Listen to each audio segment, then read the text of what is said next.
Detalye ng mga nagbabagang balita. Tatlong karagdagang kaso ng COVID-19 na naitala sa rehiyong Bicol.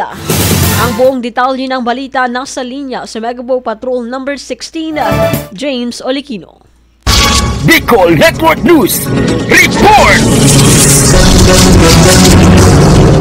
Nagtala ng tatlong karagdagang panibagong kaso ng mga nagpositibo sa COVID-19 ang Bicol Region. Ito'y batay sa ipinalabas na talaan ng Department of Health Bicol, Center for Health Development kahapon ikatlong araw sa buwan ng Pebrero taong 2025.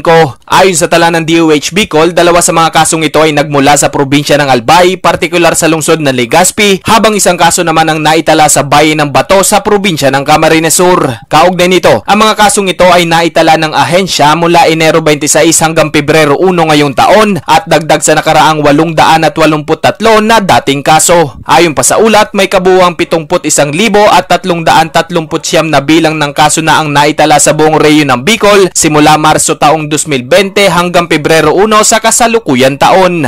Samantala, umabot na rin sa kabuuan 3,637,235 na ang bilang ng mga Bicolanong mayroong kumpletong bakuna kontra sa naturang sakit. Para sa Bicol Network News, ito si Megawa Patrol numero 16, James Olikino, tatak tunay na serbisyo. Maraming salamat, Megapo Patrol number 16, James